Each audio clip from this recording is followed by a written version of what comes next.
Krishna the immortal tales channel की ओर से मैं मनोज कुमार आप सभी का स्वागत करता हूं। तो आज केरला स्टोरी पार्ट 2 के इस वीडियो में हम चर्चा करेंगे भगवान कृष्ण के ऊपर। वो कुछ लड़कियों के साथ में, कुछ गोपियों के साथ में रास नृत्य करते हैं। एक सांसारिक कहावत भी है कि आप करें तो रासलीला, हम करें तो कैरेक्टर ढीला। तो क्या वास्तव में कृष्ण का चरित्र ऐसा है कि वो एक छलिए हैं? क्या वो उनका चरित्र ऐसा है कि वो लड़कियों के साथ में नाच नृत्य करते हैं? तो चलिए सबसे पहले भगवान कृष्ण को समझें कि कृष्ण कौन है। तो ब्रह्म संहिता के 5वें अध्याय के पहले श्लोक में कहते हैं कि ईश्वर ब्रह्म कृष्ण सच्चिदानंद विग्रह अनादिरादि गोविंद सर्व कारण कारण।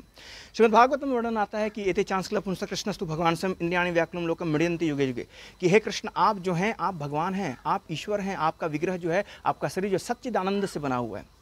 तो ये कृष्ण, जब हम सभी जानते हैं गिरिराज गोवर्धन को धारण करने की लीला, ये लीला तब हुई जब भगवान महज 7 वर्ष के थे। 7 वर्ष की अवस्था में भगवान ने अपने बाएं हाथ की कनिष्ठ उंगली पर 7 दिन 7 रात गिरिराज गोवर्धन को धारण किया और ब्रजवासियों को इंद्र के आतंक से, उसके कोप से बचाया। उसके बाद में जब भगवान 8 वर्ष की अवस्था में घुसते हैं, तभी क्या होता है कि शरद पूर्णिमा की रात को भगवान ने ये रास नृत्य किया। देखिए, आचार्य कहते हैं कि किसी भी व्यक्ति को रास नृत्य के ऊपर में कुछ टीका टिप्पणी नहीं करनी चाहिए, क्योंकि हो सकता है कि आप सुनने के लिए ऑथराइज हों, लेकिन मैं बोलने के लिए ऑथराइज नहीं हूं। बट फिर भी इस वीडियो के उद्देश्य के लिए हम रास नृत्य के ऊपर में कुछ बोलने का धृष्टता करेंगे।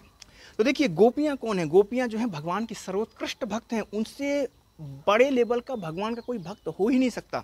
श्री चैतन्य महाप्रभु कहते हैं कि गोपीर भरतुर पद कमलयो दास दास अनुदासा, कि हमारा जो वास्तविक स्वरूप है वो ये है कि हम गोपियों के जो पद कमल हैं, उनके जो अनुगामी हैं, उनके दासों के दास हैं। तो भगवान कृष्ण के साथ में कोई भी जो रसास्वादन हो सकता है वो 5 रस में किया सकता है। शांत रस, दास रस, साख्य रस, वात्सल्य रस, माधुर्य रस। तो इसमें गोपियाँ जो हैं वो माधुर्य रस में, जो कि सबसे टॉप मोस्ट रस है, उसमें भगवान के साथ में वो रसास्वादन करती हैं। तो कृष्ण और गोपियों का जो संबंध है वो सर्वोत्कृष्ट संबंध है। इनका जो संबंध है वो परकीय भाव में, यानी कि सबसे ऊंचे रस में, जो कि आध्यात्मिक जगत गोलोक का रस है, उस रस में गोपियाँ भगवान के साथ में रसास्वादन करती हैं।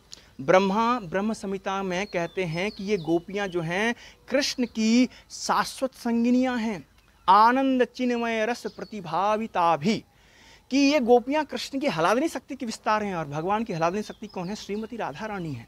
तो भगवान अपनी ही पत्नियों के साथ में नृत्य कर रहे हैं, किसी की दूसरे की स्त्री के साथ में भगवान ने नृत्य नहीं किया।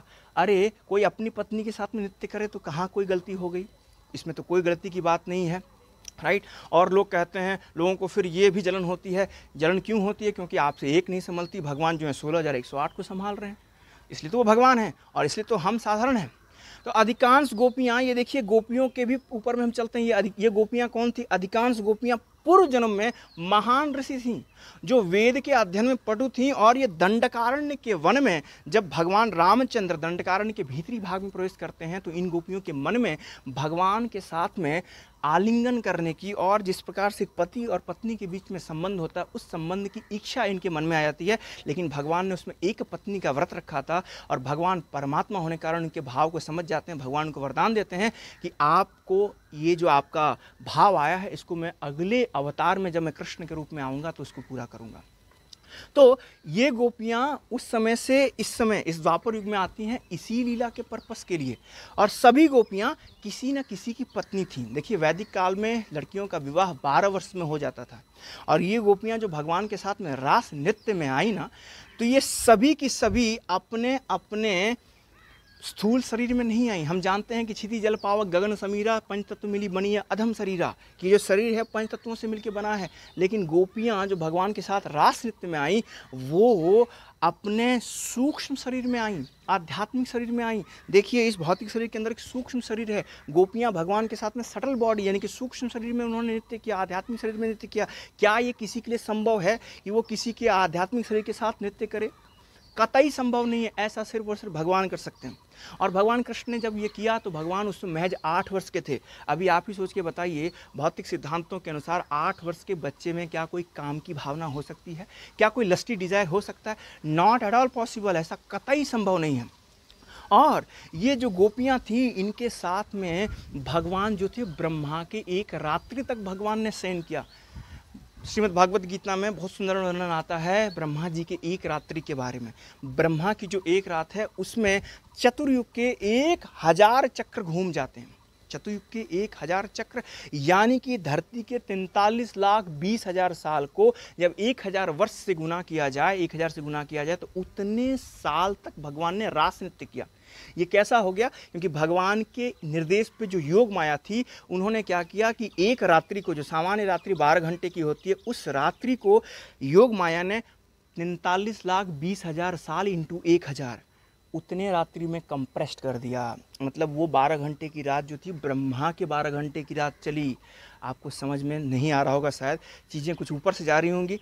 आप इन श्लोकों से इसको समझ सकते हैं कि किस प्रकार से ब्रह्मा का जो समय है, हमारा समय किस प्रकार से भिन्न चलता है। और भगवान जो थे उन गोपियों के साथ जो नृत्य कर रहे थे, गोपियाँ कितनी थी? क्या भगवान 1, 2, 3 गोपियों के साथ नृत्य कर रहे थे? वर्णन आता है श्रीमद् भागवत में कि भगवान 7 कोटि गोपियों के साथ नृत्य कर रहे थे। 7 मतलब 100, 100, कोटि मतलब करोड़। जब 100 को करोड़ से गुना करेंगे तो 1 करोड़ इंटू 10, 100 करोड़, 10 करोड़, 10 करोड़ इंटू 10, यानी कि 10 करोड़, 10 करोड़, अरब, 1 अरब गोपियों के साथ भगवान नृत्य कर रहे थे। और सबके साथ भगवान अलग अलग भाव भंगिमा में नृत्य कर रहे थे। किसी के साथ भगवान ने गलबाही दे रखी थी, किसी में भगवान जो उसके कमर को पकड़े हुए थे, किसी गोपियों के साथ भगवान हाथ को ऊपर, किसी के गोपियों के साथ हाथ को नीचे करके भगवान नृत्य कर रहे थे, सबके साथ अलग अलग पोज में। और इतनी करोड़ गोपियों के साथ भगवान अपने इतने करोड़ रूप में विस्तार करके नृत्य कर रहे थे। बताइए, क्या किसी मूवी एक्टर के लिए, क्या किसी साधारण सांसारिक व्यक्ति के लिए ऐसा संभव है कि वो एक ही रूप में विस्तार करके 2 रूप में किसी के साथ नृत्य करे? ऐसा कतई संभव नहीं है। ऐसा सिर्फ और सिर्फ भगवान के साथ संभव है, क्योंकि वो साधारण नहीं है।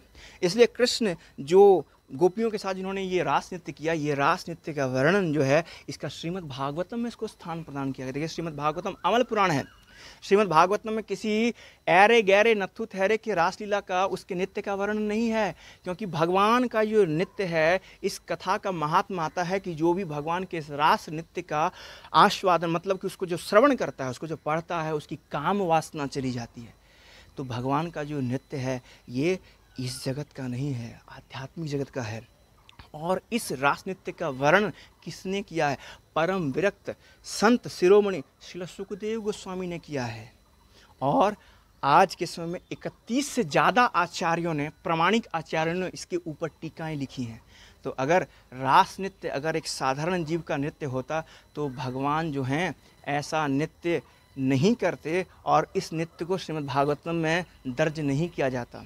तो हमारी आप सभी से प्रार्थना है कि आप भगवान के बारे में अगर आपको जानना हो, तो आप श्रीमद् भागवतम, भगवद गीता, ऐसे प्रामाणिक ग्रंथों का सहारा लें और प्रामाणिक आचार्य की टीकाओं को पढ़ें और वहाँ से भगवान के बारे में जानें। तो इस मूवी क्लिप का अगला पार्ट 3 आपको बहुत जल्दी मिल जाएगा, जिसके ऊपर हम भगवान राम की चर्चा करेंगे। तब तक के लिए आप सभी का बहुत बहुत धन्यवाद। हरे कृष्ण।